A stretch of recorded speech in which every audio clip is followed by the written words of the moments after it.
So hi ಎಲ್ರಿಗೂ ನಮಸ್ಕಾರ, welcome back to channel. ನಾನು ಪವನ್.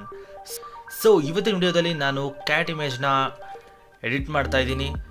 ಸೊ ನೀವು ತುಂಬ ಕಡೆ ನೋಡಿರ್ತೀರಾ, ಬಟ್ ನನ್ನ ಚಾನಲಲ್ಲಿ ಇದೇ ಫಸ್ಟ್ ಟೈಮ್ ನಾನು ಕ್ಯಾಟ್ ಇಮೇಜ್ನ ಎಡಿಟ್ ಮಾಡ್ತಾ ಇರೋದು. ಹಾಗಿದ್ರೆ ಇನ್ಯಾಕೆ ತಡ, ವಿಡಿಯೋ ಸ್ಟಾರ್ಟ್ ಮಾಡ್ತಾ ಇದ್ದೀನಿ. ವಿಡಿಯೋ ಪೂರ್ತಿ ನೋಡಿ, ಇಷ್ಟ ಆದರೆ ಒಂದು ಲೈಕ್ ಮಾಡಿ. ಇನ್ನೂ ನನ್ನ ಚಾನಲ್ಗೆ ಸಬ್ಸ್ಕ್ರೈಬ್ ಆಗಿಲ್ಲ ಅಂದರೆ ಈ ಕೂಡಲೇ ಸಬ್ಸ್ಕ್ರೈಬ್ ಆಗಿ ಅಂತ ಹೇಳ್ತಾ ಇವತ್ತಿನ ವಿಡಿಯೋ ಸ್ಟಾರ್ಟ್ ಮಾಡ್ತಾ ಇದ್ದೀನಿ. Let's start the video.